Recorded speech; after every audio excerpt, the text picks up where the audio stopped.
Wow.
Hey, Nick, are you here?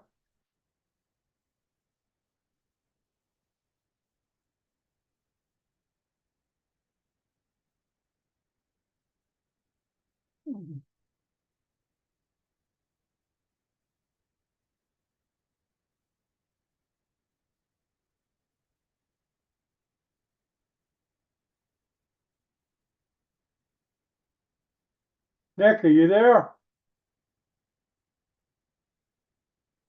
It looks like you're muted there, Nick.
Nick, are you there? Can you unmute, please?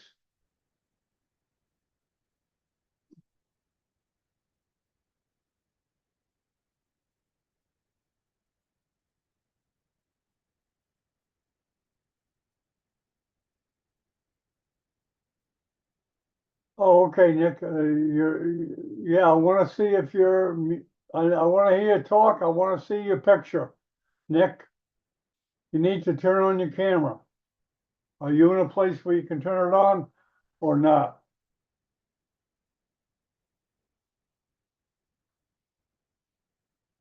Cause I gotta be introducing you. I'm not gonna introduce you unless you have a camera, Nick. It's gonna be mean.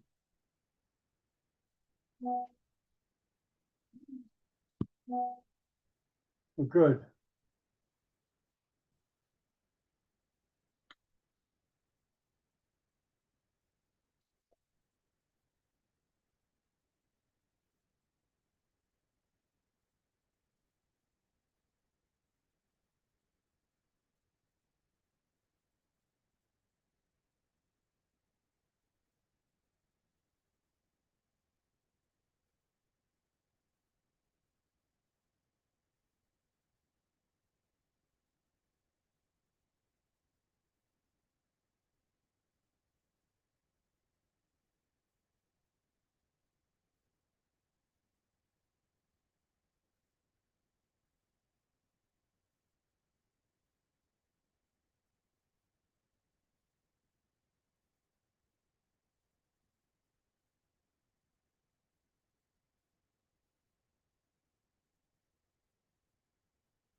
Hello, John. Hello, you're here. Yes, I was here and you was telling you don't find me. It's okay. No, well, okay, where's your camera? Hmm. Yes. Now you can see Oh, me. okay, very good. Okay, let me take the pin off. So how you been? Hmm. It's okay. I think it went well yesterday. What I didn't again? I think it went well yesterday. Mm-hmm. Oh, someone is writing to you, I think. Okay. Okay.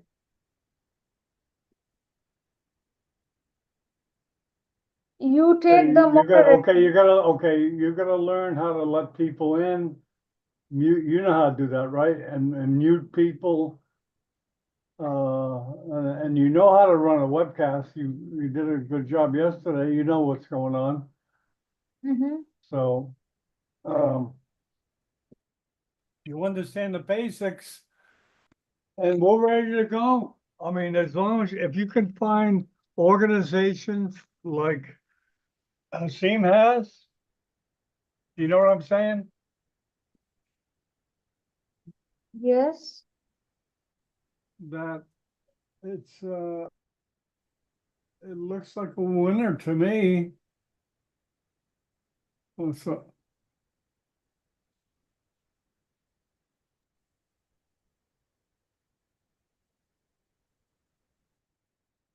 okay. Change it.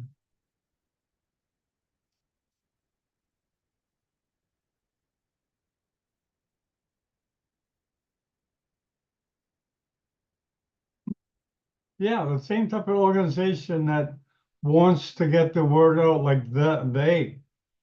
they need to get, I mean, to me, it seems like a really good system. And it seems like the people really believe in it, that, we're talking about it. So they, from their point of view, they needed to get the message out by the best form of communication, which is us, We'll be glad to help them.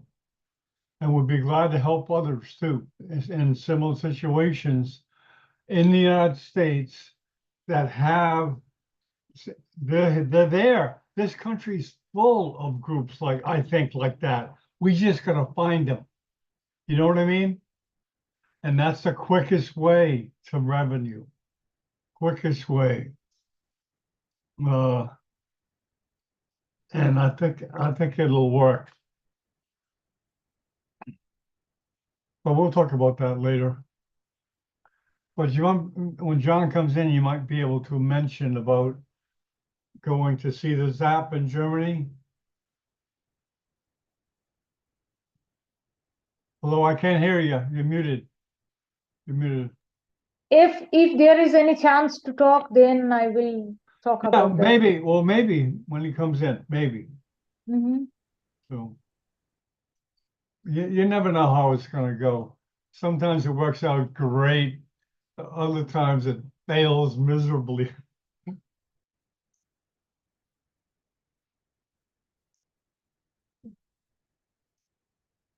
We're going to have a good crowd today.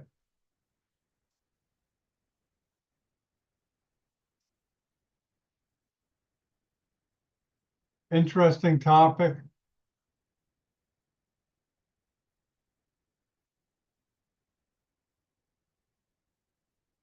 And of course, the big speakers always come last.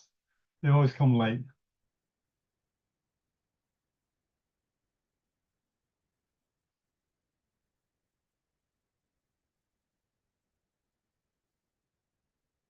Welcome, everybody. We start in about, oh, there's John. Okay.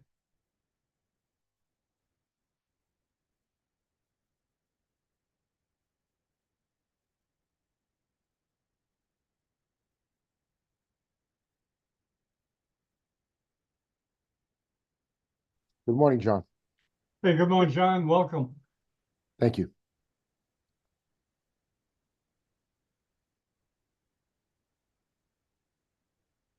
Okay. There you are in San Fran. Well, close enough. Yep. Yeah, Bahar, you're trying to see a ZAP center in Germany. You can't, they won't let you see it. She's a neurosurgeon from Germany. She's trying to get in to see one of their ZAP centers. They say the Wow. security is so tight, they won't let her in, even though she's a doctor.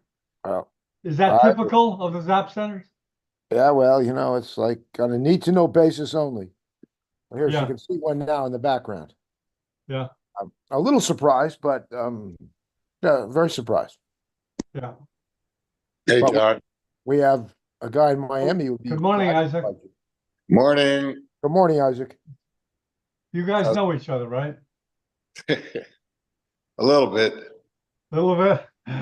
We go back a few- You come to Miami, John, to when you set up the ZAP in Miami? I've been here a few times. Yeah, yeah. Oh, Especially okay. Yeah, he came here to set up my competition. Isaac will, look, the whole irony is Isaac's best friend in the world also got a zap. And it's like, and I'm the guy to blame then. We have to sell more Zap in order to make this worthwhile, right? Yeah. Let me put the right background on. Oh, I didn't have my. Well, we right want to background. get radiosurgery back in the hands of neurosurgeons. So let's be clear of the agenda here. Well, John, can you hear me? Okay, there's Yes, a I bit hear of, you, Nicola. there's a bit of background. Okay. John, there's a bit of background, right? yeah, I've got a different agenda. I want to get rid of Electa's gamma knife program. I know. You're a man of many agendas, Isaac. Alternative motive. Well, yeah, you seem to have all of Latin America. Where's Latin America? You're the furthest south. towards Latin America. Well, we try to capture it all, but realistically, everybody's got friends. So, Yeah, but I've been doing this in South America for 30 years. yeah. In fact, Thursday, I'm going to Cuba to talk to them about our 30-year experience treating pediatric patients. And I'm going to transition them from gamma knife to ZAP. Okay. So we actually have our anesthesiologists. We're pretty set up now to put anyone under the age of 7 to sleep. So that's pretty good. Oh, we'd like to set up a channel with Latin America to educate in the radiosurgery. So anyways, okay, John, you ready to start? Yeah, let me share my screen. So you want to read a second or you want to? And Someone has a the question topic already. basically, you're going to talk about ZapX, right? That is my plan. I hope people want to, Okay, people tuned in to hear. okay. Okay.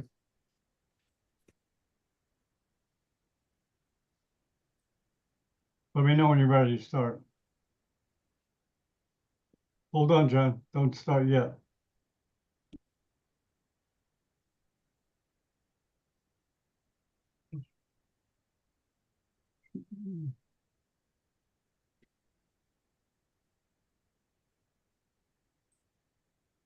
Let me introduce you, John, before you screen share, okay?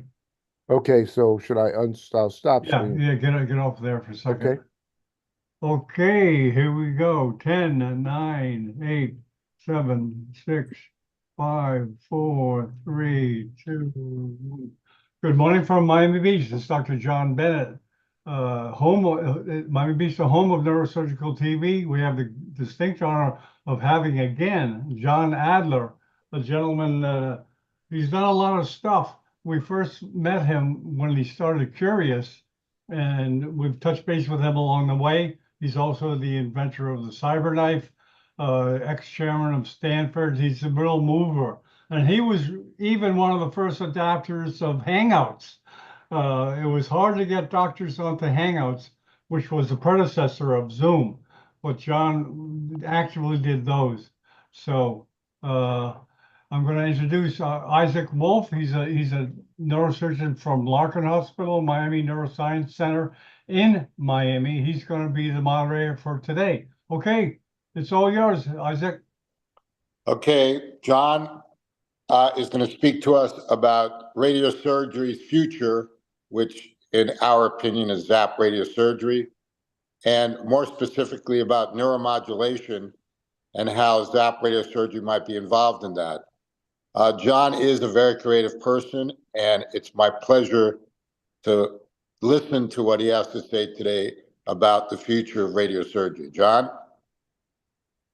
Thank you, Isaac, for those kind words.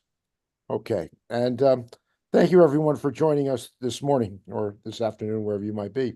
So I'm going to share my screen now, and I trust I'm going to share the right.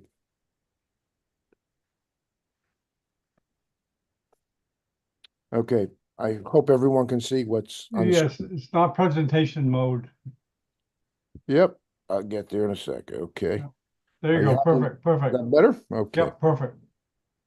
So, as Isaac just commented, I'll be speaking about my latest child, and actually, it's an adopted child of Isaac's as well, the ZapX radiosurgical machine, and what I think is going to be the future of much of radiosurgery is neuromodulation, and I want to give a shout out to Isaac. So, for those of you who don't know how to spell the name Isaac, that's how you spell it. It took me better part of a decade to learn that, but Isaac has been driving, as you see, some of our key technologies in Miami. So yes, I'm conflicted as they come. Just for thoroughness, yeah, I'm deeply involved financially in ZAP surgery, and my wife sometimes wishes I wasn't so deeply involved. But that's what you need to do startups, and in my opinion, change the world. So I've been involved in radiosurgery since I was a young kid, since I had hair in my head. Was back to late in the end of my residency. I did a fellowship at the Karolinska Institute and got to work with Lars Lexell, And I went from a place where, like Harvard, where we thought we were the most important center of important center of neurosurgery in the world. And I quickly realized that the future was not at Harvard. The future was what I was watching at the Karolinska. And I decided from that point on to be part of what I thought the future would become. So in that interim, radiosurgery in some ways has been a triumph. We now treat more than 200,000 patients each year with radiosurgery for a range of different diseases, but mostly brain tumor. And some people would think of that as a great accomplishment. And the fact that you can take a lesion in the brain that would require a major invasive operation with considerable risk and cost to cure the patient, and now replace that with an outpatient, painless procedure with very few complications, should be a miracle of modern medicine.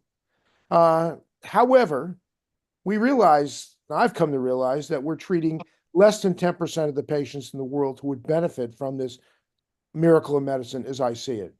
And so I spent the last 15 years trying to rectify that, at least in the brain surgery. And a big part of this is to get brain surgeons, neurosurgeons, re-engaged in radiosurgery, because far too many, quote unquote, don't believe that it's real neurosurgery.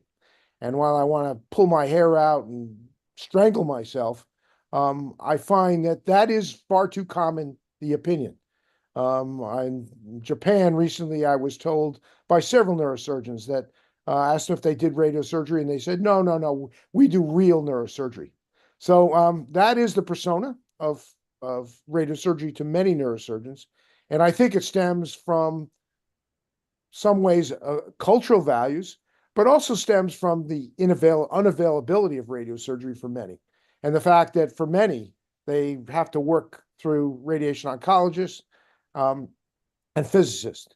And so we've tried to change somewhat technology to make it more accessible to neurosurgeons. In many places in the world, as I already said, we're treating less than 10% of the patients. And yet what you see on the left is still called radiosurgery. If you have a standard ovarian LINAC and you do radiosurgery, this is often what you're doing, is VMAT, and compared to what we can do on the right with ZapX. So Lexell was very emphatic. When you're treating the brain, you should give the best possible treatment, and not just any piece of shit should qualify as radiosurgery. So almost 15 years ago, I took a clean sheet of paper to the problem of brain radiosurgery and saw if I just kind of investigated whether I couldn't make, or my team couldn't make, something that was less costly and less complex and put it more directly in the hands of neurosurgeons. And after really winning through hundreds of different solutions, came up with this, the ZapX surgical robot, which is the first of its kind self-shielded therapeutic radiation device. So you can put this directly in your clinic. It doesn't need to go in a radiotherapy vault, and has really been optimized, truly optimized for brain and head neck radiosurgery, as I'll try to show you here over the next few slides. Now, it is unique in that it doesn't require a radiotherapy vault. And the good example of that is in Larkin. We have several directly in doctors' offices, but the idea of self-shielded is a big deal, both in terms of availability and cost. A radiotherapy vault for a new CyberKnife was put in about 5 years ago at Stanford, and the vault itself was close to $14 million. So we don't need to do that. And you can really now put radiosurgery as directly and close to your office, under your control, than was ever possible before. And so here are some examples of some new generation, ZapX centers. And notice they're a little blinged out. And that is part of our branding. How do we make radiosurgery more available in the world? Well, people need to know about it. And so these are next to pedestrian thoroughfares, and the one in the upper right-hand corner is next to a bullet train station in Japan. So the world is starting to be aware that radiosurgery is here. And with that, we expect patients to ask for it, more physicians to ask for it. And in fact, you as physicians, neurosurgeons, should expect your patients to ask more about radiosurgery going forward. The Gamma Knife had a good run, and I have immense respect for its inventor, Lars Lexell, who changed my life. But the Gamma Knife based on cobalt is really kind of a dinosaur. The world is getting rid of radioactive cobalt for a good reason. Some places in regulatory basis in Spain and in Switzerland and maybe soon in France, it is just banning it. And as that happens, you can think different. And so the ZapX is already ahead of the curve in that we use a linear accelerator that puts out a lot more radiation. And by the way, it's going to be putting out even more in the future. And this minimizes or eliminates the problem of having to replace this cobalt every 5 or 6 years or so. And also make sure that when cobalt finally does disappear, that your machine doesn't become obsolete. And getting rid of the cobalt someday itself is $1 million plus kind of surcharge that needs to be expended. So from the ground up, we've tried to optimize a lot of little attributes that for many of you may or may not care that much what those details are. But it has to do with the amount of crossfire that the machine accomplishes. So the more crossfire, the steeper the dose gradient. And so for the first time, a radiosurgical device in the ZapX crossfires more than what we call 2 pi steradians, more than a hemisphere. And in fact, that's even increasing more over time. More crossfire equals steeper dose gradient, as I'll show you. The beam energy, a lot like cobalt, not like your standard linear accelerator, or even or CyberKnife, gives you less lateral radiation scatter. And again, a steeper dose gradient, I liken to a sharper knife. With a better collimator, you get sharper dose, less penumbra, much better than you can get, again, with your standard linear accelerator. And the SAD, the distance from the radiation target where the radiation is made to the target is shorter. And that gives you, again, what we call less beam penumbra. All these little attributes give you better treatment, as I'll show you in a second. So this is how we all put this together in a video that will show you what a ZapX looks like. For those of you who've never seen one. Now note how the operator sits right next to the machine and gets a general public dose of radiation. Technically, he doesn't even need a radiation patch. And yes, it looks cool. So I would argue, as the inventor of the intuitive surgery robot argues, it is the coolest medical device that's ever been created. Patient goes in the machine, but it is not claustrophobic. It is only very, very rarely, less than 1 in 1,000, really require anesthesia. Now, many people want to give anesthesia anyway to sedate people. That's fine. You can give conscious sedation if you believe in it. Now, here's the collimator. The collimator is 800 pounds of tungsten.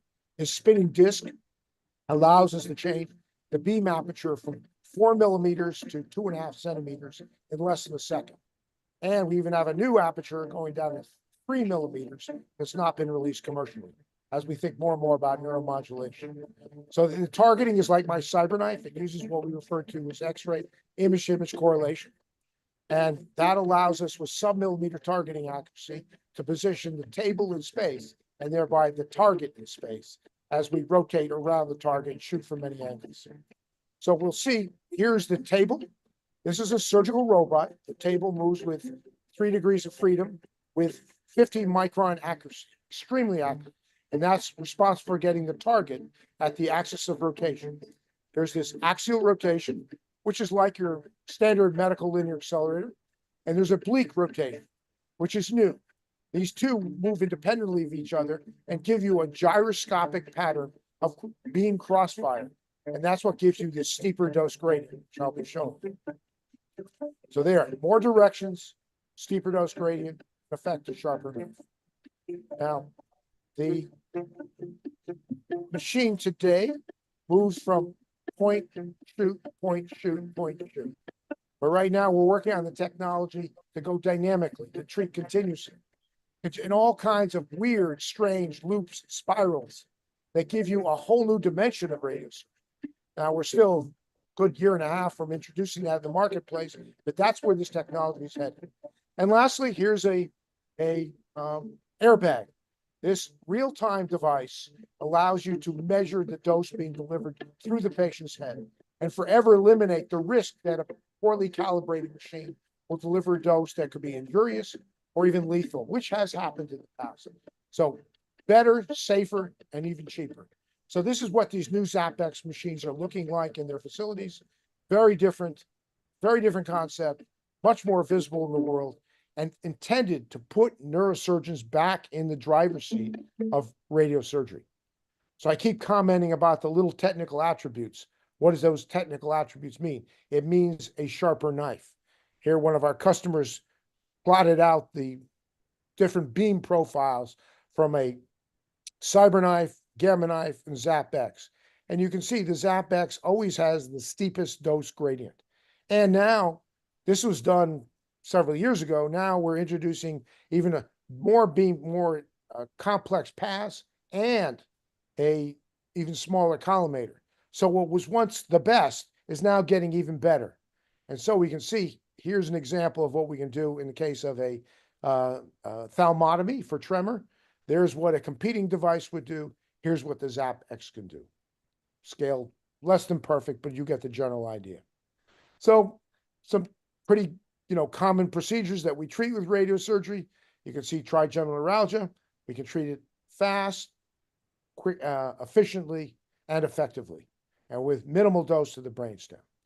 And today, the machine is on par, efficient-wise, with other technologies, but it's getting faster and faster and faster. And so the goal here in the next year and a half is to treat 20 brain metastases in an hour. And increasingly, that's where the field is headed. And I need to give a shout out to Isaac. So I was one of the community who 30 years ago, when he declared we should be treating almost all brain metastases with radiosurgery, a little nuts. We thought it was a little extreme. I just couldn't believe that that was the right path. Isaac took a lot of criticism from a lot of people over a lot of years, but he has been vindicated by time. And it is now widely recognized that almost all patients with multiple brain metastases are best treated with radiosurgery if you have a technology that's efficient enough. And we believe that the ZapX can be that technology. So we're in the early stages still. We only started treating patients in 2019, starting to collect results. And here, early clinical results suggest that the ZapX delivers radiosurgery on par with the best of technologies today. But importantly, I believe that the technical attributes are there, and we will find with time that it can do not just what other machines can do, but getting even better, as I hope to show you. Here's an example of a trigeminal schwannoma, garden variety radiosurgery case. And there you can see over the better part of a year, you get loss of central contrast enhancement and shrinkage of the tumor. Nothing that surprising, and just one case. And perhaps I expect Isaac will talk a little bit more about his own experience. So this technology, for those of you outside the United States, is now widely approved, widely cleared. Most important, getting cleared in China last year and selling worldwide. And so this is kind of where we have ZapXs today, and there's another 40 machines that have been contracted, and we'll be going up in the near future, and probably a lot more we're expecting before this end of this year will be contracted. And very prominently, you see down that Miami Neuroscience, which I expect Isaac will give you a little bit of his perspective. Because in the end, right now, I've just been a dumb manufacturer and technologist. It really is increasingly now important for those who are treating clinically to make decisions. And so one new technology that we are implementing on the backs of Isaac's astute recommendations and work now and validation is we refer to it as immobilizer for patients who can't hold still, or perhaps a patient that needs a very, very long procedure. So this new skeletal localization concept gives you some of the attributes of a stereotactic frame and allows you to treat, if you think the patient is going to move, much more accurately. And Isaac did some of the initial design work and the validation, and perhaps you'll have a question or two for him about this particular concept. So I believe today that this technology is as good, if not better than anything out there. Yet, very importantly, as a next generation product, it's in a position to keep getting better. It's getting more accurate, much more complex treatment planning, give you more sophisticated dosimetry, what I liken to the sharper knife, steeper dose gradient, and it's getting more faster and faster and faster with more efficient robot paths, especially these dynamic arcs. And we think that not only is this the most efficient machine, by virtue of its real-time MV imager, which is never done before. It is now the safest machine in this industry, enabling more neurosurgeons in more locations to step up and do this by themselves. So that's the hardware, but I think the concept here goes beyond hardware. Why did I go to this effort to do this? Well, to get neurosurgeons back in the game, to get you guys back in the game. And so, very importantly, let's go back to the roots of radiosurgery and Lexell's decision to make the Gamma Knife. It was all about treating functional procedures. That was the origins of radiosurgery. But importantly, as brilliant a man as Lexell was, he came away with the conviction that if there was no lesion, you got no effect. And he came from a world of lesional neurosurgery for neuromodulation. So that was the perspective. But I'm going to suggest now that there's a new world out there, a new frontier involving non-lesional based radiation. And we've seen it. Anybody who's treated with trigeminal neuralgia has seen how patients can sometimes even get better almost instantly without a lesion to the nerve. The nerve continues to work. Somehow, some way, radiation changes the electrical nature of the nervous system without destroying it.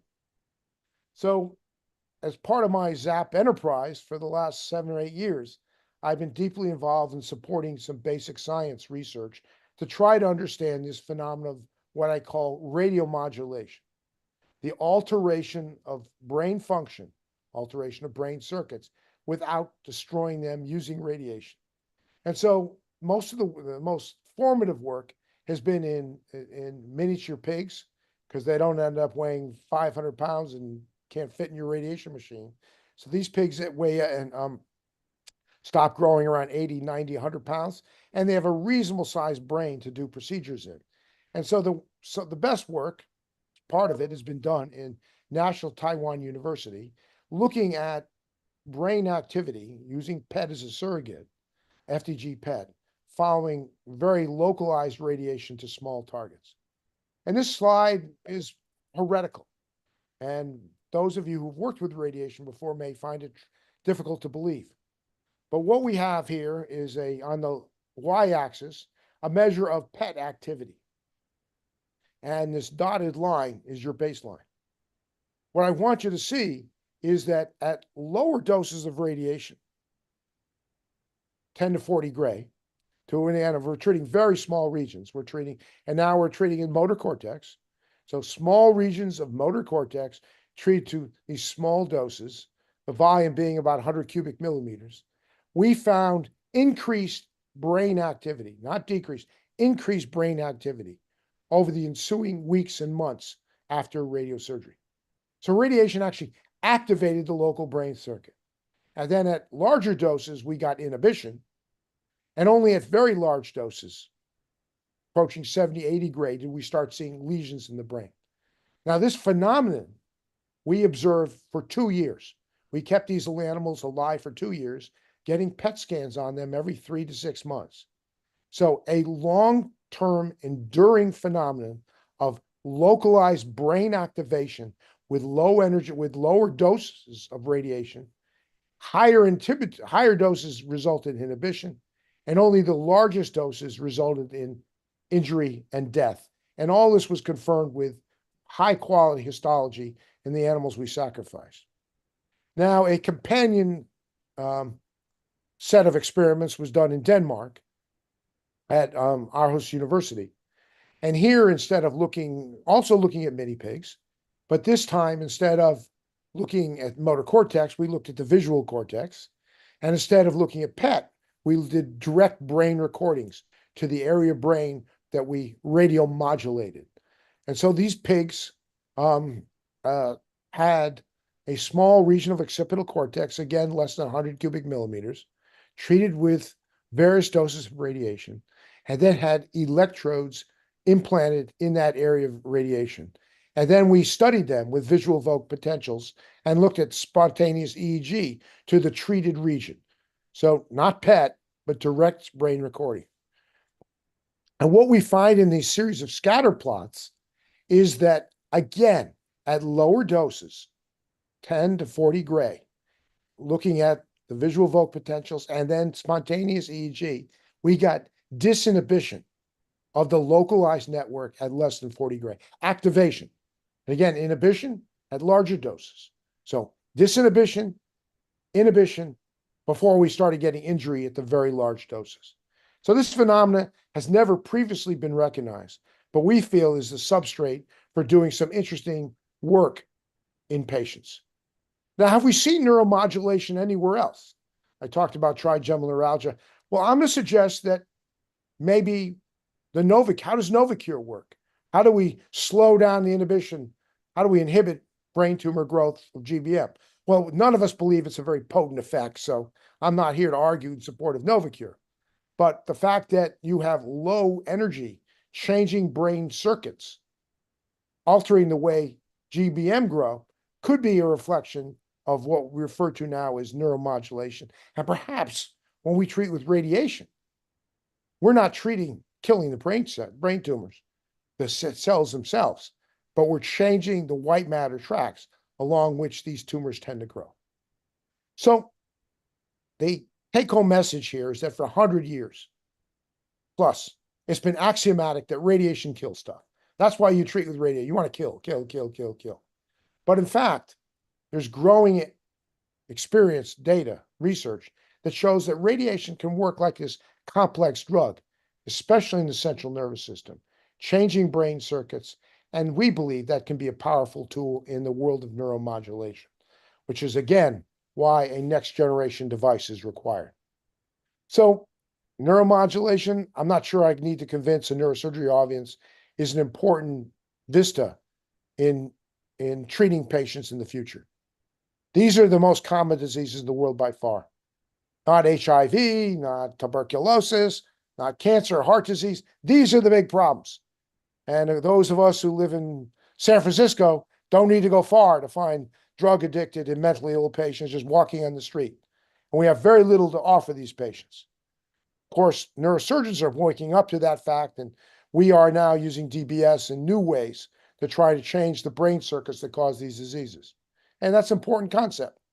But brain implants for literally hundreds of millions of patients, if not a billion patients, seems beyond the pale. Interestingly, my young protege, once upon a time, Eddie Chang at UCSF, has looked at specifically at depression. And he believes that now with machine learning, we understand the brain circuitry that causes intractable depression in almost everybody. So figure a disease as common as depression is on the cusp of being understood electrically in almost all patients. Now, there's probably a little hyperbole here, and maybe we're still a couple decades away from that statement being largely true. But the concept of being able to treat a disease in almost all patients, if you can understand the circuitry and treat it, is pretty exciting stuff. But how are we going to treat it? Eddie's suggesting we're going to maybe put 15, 20 brain electrodes in patients. I'm going to suggest otherwise. I'm going to suggest that the phenomenon we've been describing here, radiomodulation, might be the perfect tool for altering the circuit activity that causes things like addiction and depression. And so to go back, to summarize all the data that we've generated over the years, 7, 8 years, in different pig models, is that baseline brain activity along this curve, again, brain activity along this curve, dose along this curve, along this x-axis, you can see this curve, very much like a drug. At lower doses, we activate the brain circuit. At somewhat higher doses, we inhibit. And then once we get out here, we start destroying. Now, even lesioning is okay in some people, but the idea of non-lesional approach we think is a breakthrough, a revolution potentially. And our first target we've chosen as a company to go after is drug addiction. And our first patients are these. These are, again, a mini pig model. We're back in Taiwan. These pigs have become alcoholics over the span of several months. And you'll see how one of our alcoholic pigs kind of stops doing the things that pigs like to do, play with toys and drink water, or food, or even sex. All they care about is pushing this button all day to fill this pan of alcohol. They will literally push this red button with their snout 5, 6, 7,000 times to fill the pan and get alcohol over time, largely vodka. So here, this pig, you can see, quite inebriated, drunk, as one might expect, a local alcoholic at the bar, falls over, but goes back to that alcoholic pan. That's his obsession. These pigs' obsession is pushing the button all day, filling that pan with alcohol, stop drinking, stop eating, stop playing. They want that alcohol. And with that alcoholic behavior, we've now tried to treat here a small community of pigs in Taiwan University. So here's the gradual increase in alcohol consumption. Back here, it starts with a little cider being added before the cider is withdrawn. And eventually they reach kind of a baseline steady state of alcohol consumption. That steady state is projected here into the future. This is when we treat them. And you can see at the point of treatment, they get a rather significant, up to 50% decline in their alcohol consumption almost immediately, as we would expect from a radiomodulatory effect. In this case, we're treating, again, the nucleus accumbens. So this is where our work is headed. While we're excited to be able to treat 5 million patients a year that aren't being treated, we think the idea of treating things like addiction, depression, represent huge opportunities for humanity and for neurosurgeons. And this vision of the future is only going to happen if neurosurgeons re-engage in radiosurgery. And that's what the ZapX is about. It's about you guys. It's about new technology and getting that technology in your hands, because that's how we can best treat all these patients.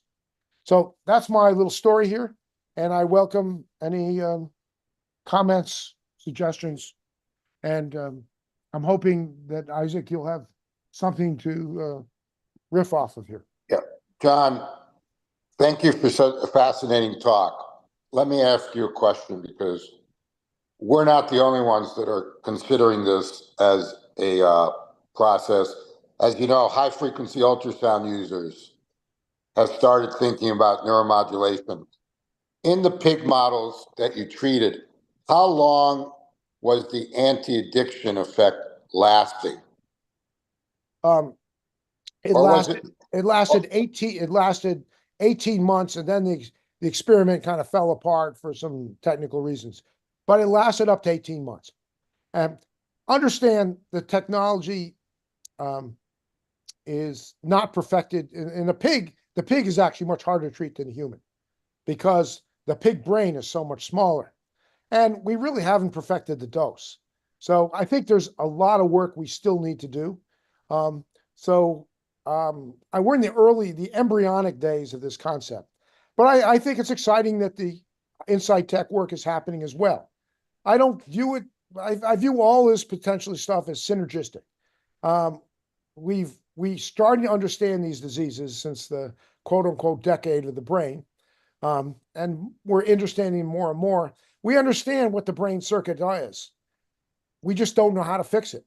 And so maybe it's going to be a little Insight Tech, maybe it's going to be a little radiomodulation, maybe it'll be some DBS. I think we're in the earliest days of figuring this out. And I'm excited by the Insight Tech work. My understanding there is it's not very durable either. So Correct. We need to figure these things out. No, that was my whole point. In fact, it's not very durable at all in terms of their results, which is what makes this fascinating. You might have to be doing this, as you said, every year and a half or so, like any other medical therapy. But in the process, you're getting patients. Is that me? Yeah, well, that would be even a more wonderful business if you're asked. So in some ways, a less than perfect durability would be good, because I do realize that medicine ultimately is a business. But I would still, if I could cure a patient, I would be very happy to cure patients. Of course, you've got 49 million patients to treat. Yeah. But you've hit the nail on the head. That's how we are thinking.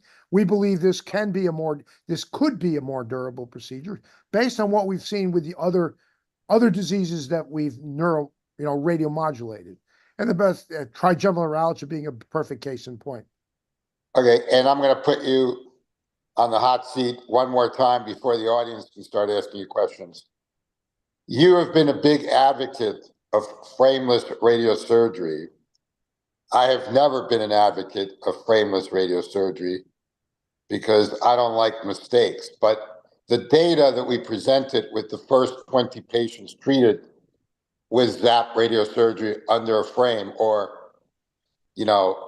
a don't move process, showed you that there's a significant amount of motion, even in patients who think they can hold still.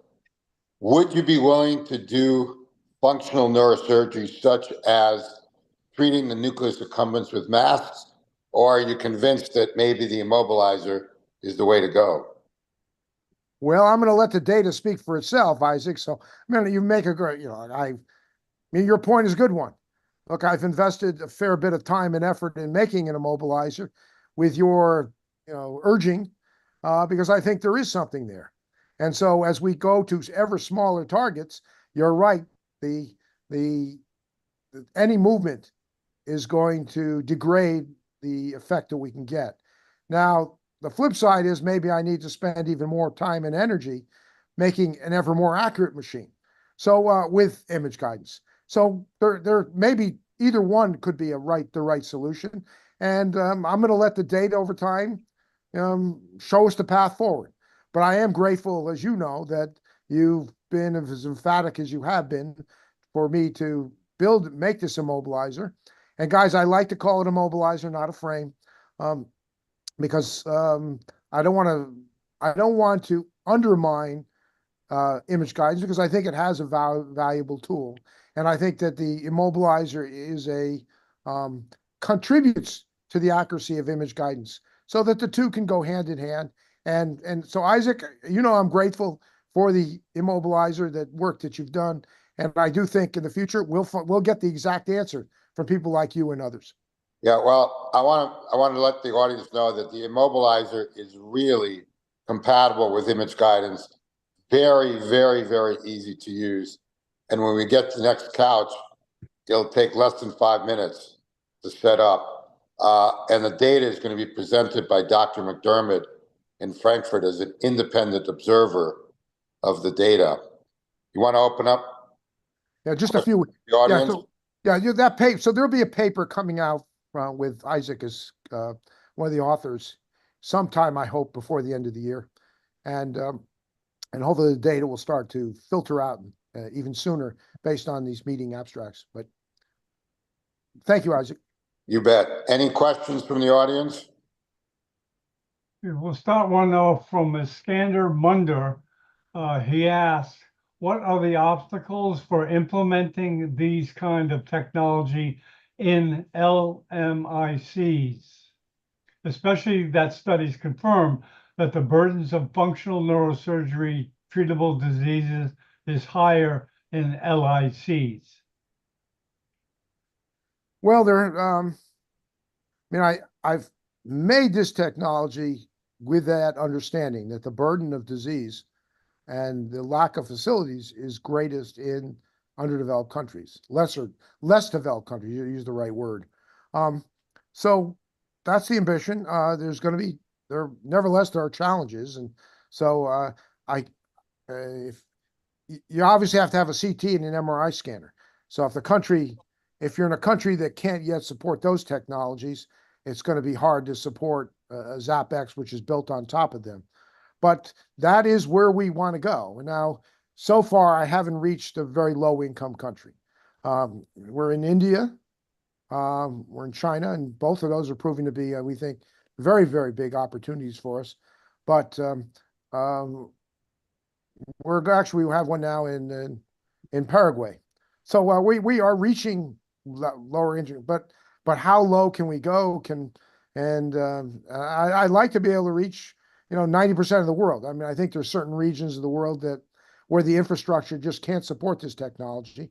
But if we're going to treat these 5 million patients a year that I think are not being treated adequately, and that number may be low by the record, then we're going to need to treat more and more and more patients in lesser developed countries.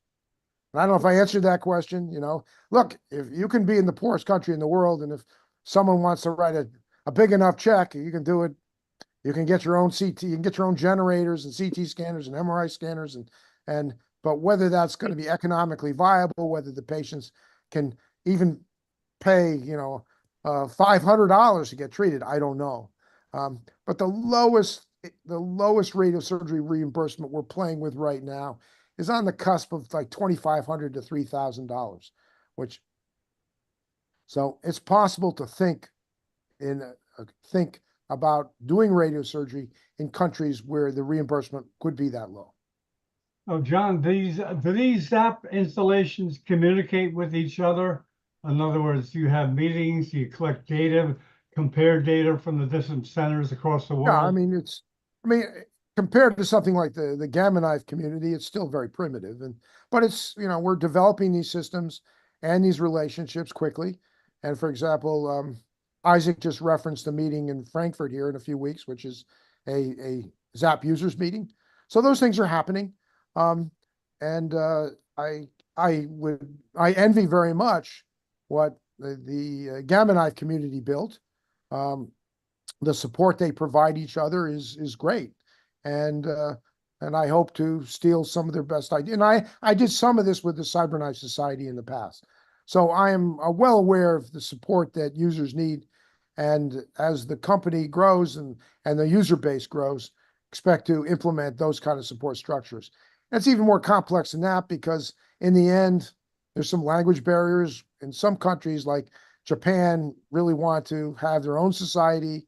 Countries like China want their own society. So yeah, you have to try to support all these things. Believe me, it's never easy, but whoever asked the question is very smart because that kind of support is key to getting these technologies used properly. Hey, John, how are you? Good. How are you? No, Professor, not to you, to John Bennett. If you want to say hi to me, I'm happy to say hi Yeah, to say you. hi. Yeah, John just happens to No, be here first, too. let me introduce you, Professor Adler. It's a big honor to be here with you and share this scenario. My name is Manuel Encarnacion from Dominican Republic.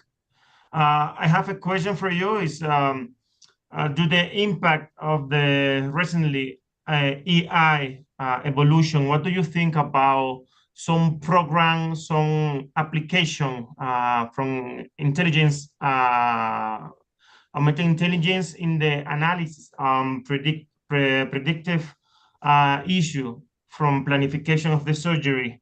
Do you think it can be some impact if we can use intelligence, augmented intelligence on this kind of predictors like a SAP or CyberKnife? Well, I mean, we're already using some AI. So, I mean, AI is like a screw or a nail. I mean, yes, these are tools that we are using already in the system. We use it for treatment planning some. We use it now for the image tracking, the image guidance. But more and more, you are absolutely right. As we collect more and more data on patients, we can almost fully automate the process. And so if you ask me what's going to what treatment will look like in several decades from now with enough data and powerful enough algorithms, the machines will know all by themselves pretty much what needs to be done. Now, it's going to take your validation. So, I mean, like many people, we're all impressed by ChatGPT and these new large language models, and they're kind of fun. And yet, I can tell you, when I run a journal and I read an article, I can tell when it's written by ChatGPT. It's an article written by like an English professor who knows nothing about gastroenterology. So it has it has all the right words and semantic arguments, but there's no intelligence there. So I think we need to be smart about how we use AI, but in the long run, since what we're talking about is a lot of geometry and spatial coordinates, and Hounsfield units and imaging points in space, and eventually even outcomes, because what we want to do is bring all this data together, both at the time of treatment and what happens in follow-up, and then pretty much tell a user, well, we think the machine thinks this is the best path going forward. So you're absolutely right. eventually machines will do ever more and more and more of the work, but I'm always deeply skeptical that they'll do it all, mostly because of ChatGPT. I've seen how stupid it can be sometimes. So Yeah. So in 5 years, you think still we're gonna be able to manage, not competition, to manage this kind of artificial intelligence in this kind of cyberknife and SAP 8, for example. we'll be using our next generation treatment planning has AI tools that will help you automatically contour a tumor. Okay, so that's another application of AI. But in the end, almost users say, look, I think I can do a little bit better here or there. So, but over time, as we then teach the AI algorithms what the user thought was better, it'll get better and better and better. And in the end, it's going to be stylistic too. You know, Isaac may think a tumor is shaped a little bit one way, acoustic neuroma in one patient, and I may think, no, I may quibble with a couple of millimeters here and there. And so in the end, what is the absolute, it's hard to know what the ground truth is. And so there may be AI customizable tools, but your basic subtext of your question is correct. AI will be brushed and painted all over this machine more and more and more. And to the point someday where all you probably are going to need to do is say, okay, I think the machines are right, push the button, and the patient go get treated. Thank you, Professor. Thank you, Manuel.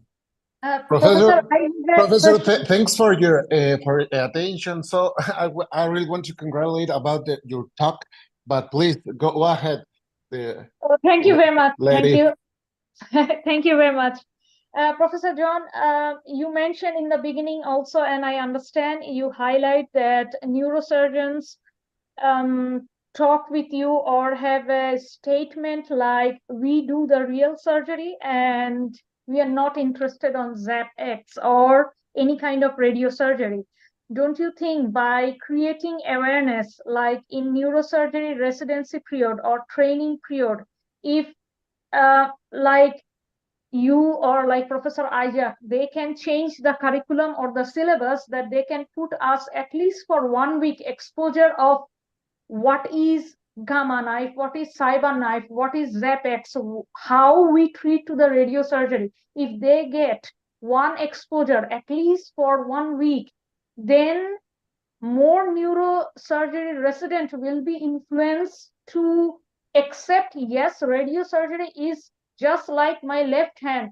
I surgery with my right hand, but I need left hand as well to complete the treatment. GBM will be not treated only if I only surgery and remove. I need also the help of radiosurgery, because you are the innovator and the creator, and if you raise your voice, people will sit and listen. If I said, maybe it sounds like a noise.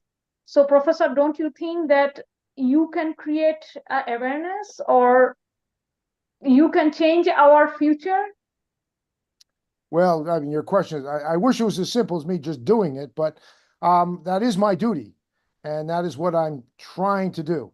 In fact, I wrote an opinion piece almost 15 years ago in the Journal of Neurosurgery, alongside all my, competing colleagues like Dave Lunsford and Doug Conslioka, about how important it was to train neurosurgeons in radiosurgery.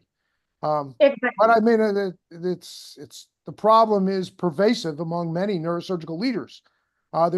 You have some very senior neurosurgeons in the world who are adamantly opposed to radiosurgery, and one is at the Brigham, who actually think radiosurgery is the devil's tool or something. And I say that somewhat humorously, but there's an element of truth to it. Now we need to, that is just backwards thinking. That is thinking from the 1500s, and it actually angers me. So you will find that this last stage of my career is going to be more or less dedicated to what you've just described. So in Japan, next month, I'm speaking at the Japanese Neurosurgical Society, and they're very, Japanese neurosurgeons are some of the best microsurgeon technicians in the world. I believe that. And they're so proud of what their hands can do, that they're not thinking about what the future is and what's best for patients. And so I'm actually literally dressing up in a samurai outfit. And I'm going, and part of my lecture is to remind them that the samurai were once very impressed with how good they were with swords and katanas and, you know, and knives. And they refused to adapt to modern warfare. And suddenly, you know, the world changed in 1870, and all the samurai were killed in some famous battles because the Japanese emperor had incorporated gun warfare into the modern battlefield. Anyway, so the point is, yes, you're absolutely right. It's my job, but it's not what one person can do. It's what all of us can do. And so you have a Yes, role sir. too. So if people say that you're squawking too loud, good for you. You Well, have Sir, my another thing seal is, of it is approval. also from both sides. Like I personally, as a neurosurgery resident, being in Munich, I am privileged that in Munich, in Germany, I have ZapX to see or to visit. I emailed 7 times as a neurosurgery resident working in Germany. I never get exposure. So, sir, you know, it should be also that when a resident is interested, who is having the ZapX, they should also open the door, because I believe maybe not thousands of neurosurgery residents had the interest, but what about me? If someone push my interest, then I will feel like, oh, so maybe it is difficult to Don, access. I will go for some other operation or yes. other specialty. Do you have an invitation to the Miami Neuroscience Center? Okay, without a problem. And 1 week is nowhere near enough to expose a resident to the complexities. You know, I was the chief of skull-based surgery at University of Maryland for 9 years. And once I recognized that radiosurgery had a future in treating benign tumors, it became an obsession to have the best results possible, whether, as you said, you use your left hand for microsurgery or your right hand for radiosurgery.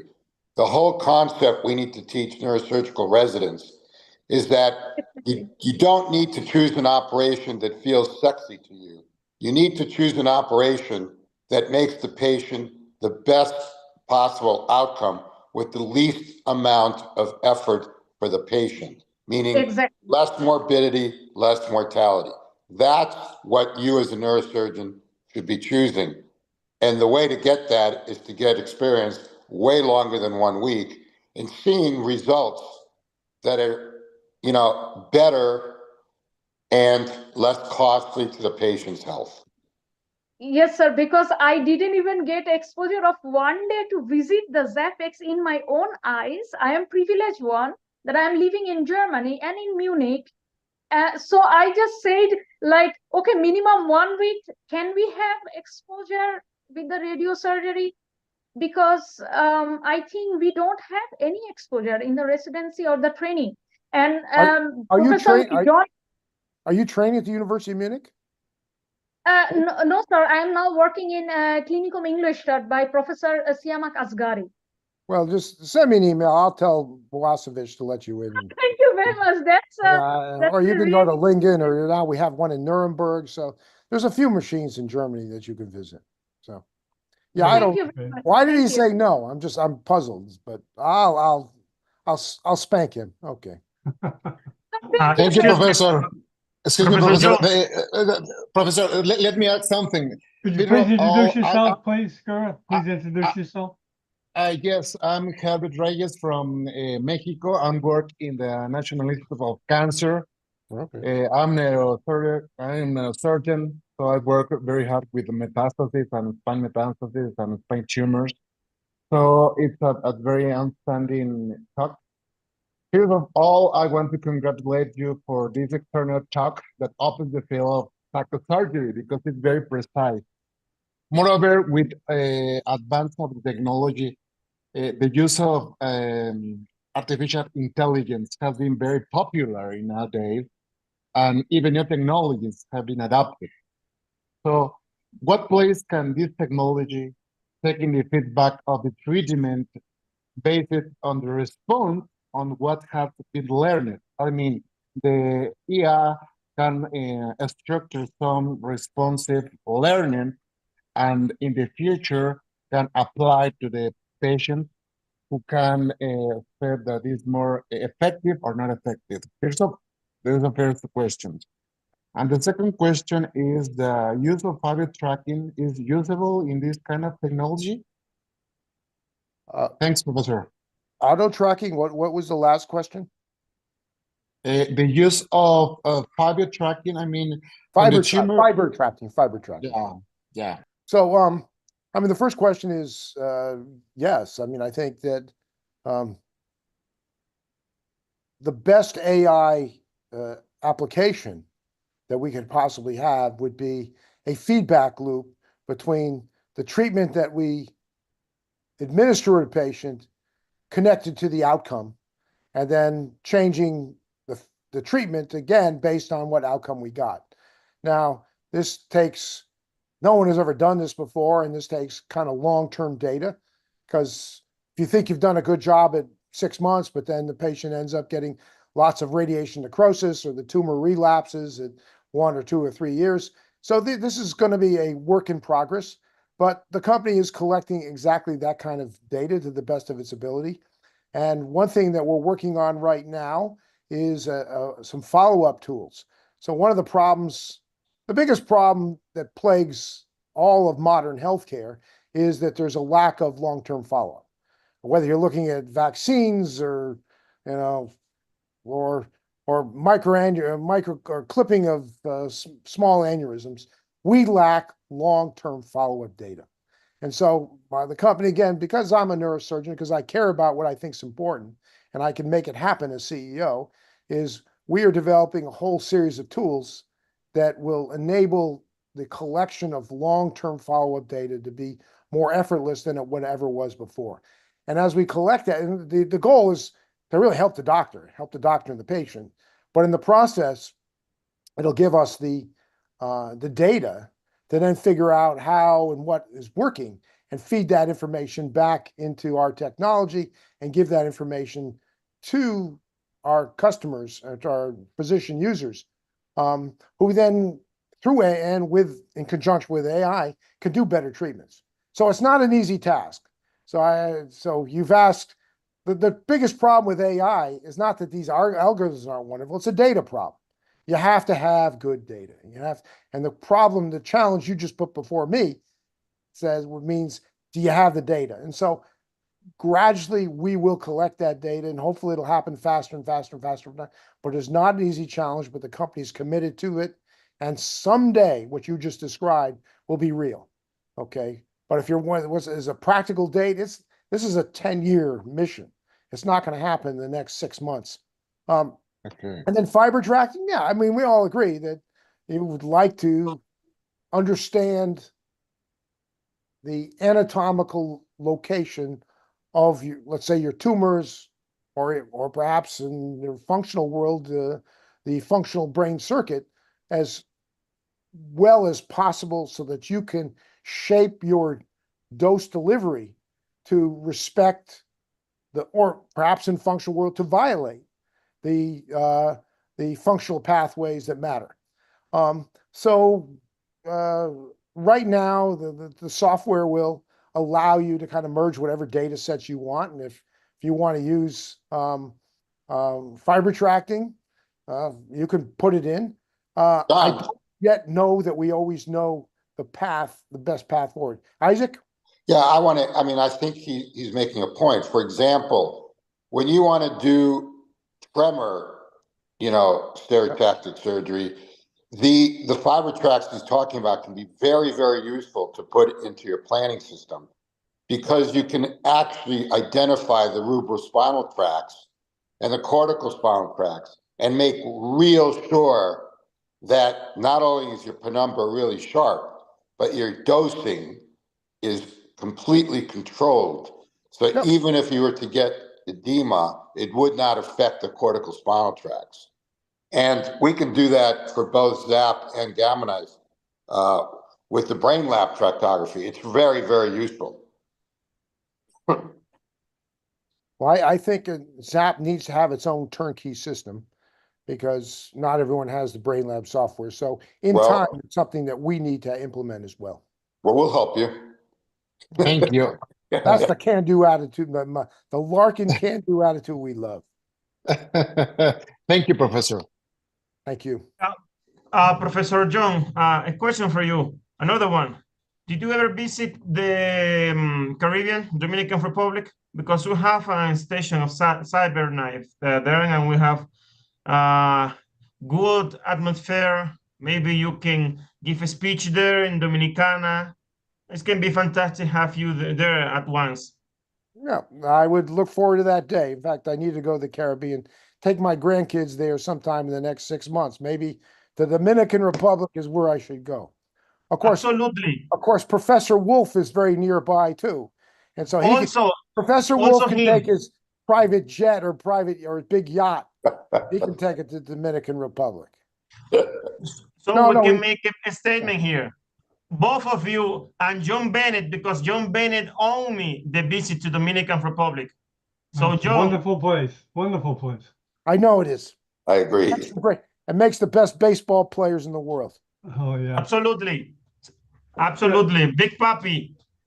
Maybe this is a repeat question, John, but has there been, you probably already do this, you unify all centers to have a database, the centers communicate with each other Yep. to kind of tell them Yes. what's going on, Yes. how they're successful, how they're not successful. Has there been Well, any intercommunication? We're the earliest stages of that, yes. But you're going to find it's going to be, look, I've done this before. You know, Yeah. the first 6 months, even a year of a ZapX, of any new technology, you got to figure out how to use the damn thing. Yeah. And it has its own peculiarities and and then once you've learned how to use it, it's like any surgical procedure, then you can start asking questions about it. And that's when interacting with colleagues is so important. And that's why this is only the second users meeting we've ever had that's coming up next month. You know, we had several COVID years and we're just getting going, guys. Okay, so 2-3 years ago we had 4 or 5 machines. So now we'll have 27 by the end of the year. So we're just at the point where this communication starts to be very helpful. Okay. And that's what the company is dedicated to doing. That's much of my job. My job is dedicated to going to the Dominican Republic and tell people why ZapX is so important. My job is to go to residency program administrators and tell them why their residents should be doing radiosurgery fellowships. My job is to convince governments that reimbursement is not as good as it should be for radiosurgery, given the value it delivers. Mhm. So those are the kind of things I dedicate my life to right now. Very And good. Professor, you're most welcome to visit also Germany, because you said there are so many ZapX is in Germany. So please, I you're know, most welcome. understand I have standing invites in Korea and Taiwan and China and Uruguay, Paraguay. Yeah, but yes, I'll be in Frankfurt. I'm going to be in Frankfurt here in 4 weeks. So it's not like I'm not in Germany. So, When you are visiting, Professor, in Frankfurt? yeah, we have our users meeting there. She asked when. Oh, well, When? I think it's the 11th and the 12th of October. 11th and 12th of October. Okay, yeah. Thank 4 you weeks very much. 4 weeks from now. You can come see me at the Frankfurt train station or something. So, okay. Yes, it will be my privilege if you show me in the Frankfurt airport. I will be really feel privileged to host you. Why not? Well, thank you. But you should go visit the Munich Munich ZapX Center first. So. Thank you very much. Thank you, Professor. Okay, very good, John. I'd like to thank you for coming out, as well as Dr. Wolf and all the panelists, Manuel, Gervith, Nikolai, Farha, and Germany. This was a good session, and we learned a lot, I think. So we'd like to keep track, John. Anytime you need some publicity or say what's going on in the world, we'd like to hear about it. Okay. Let's John, get all those Chinese people engaged too, so. Oh, John, yeah, John, we have, if you want to speak in China in 2 weeks, or we'll talk later. We'll talk Okay. later. John, What you saying, Isaac? I'm gonna give you a call right now, okay? I look forward to it. All Okay, right, thanks. thanks, everyone. Okay, good Have a good day, day. everyone. Bye-bye. Thank you, Professor. Thank you for, nice to meet you.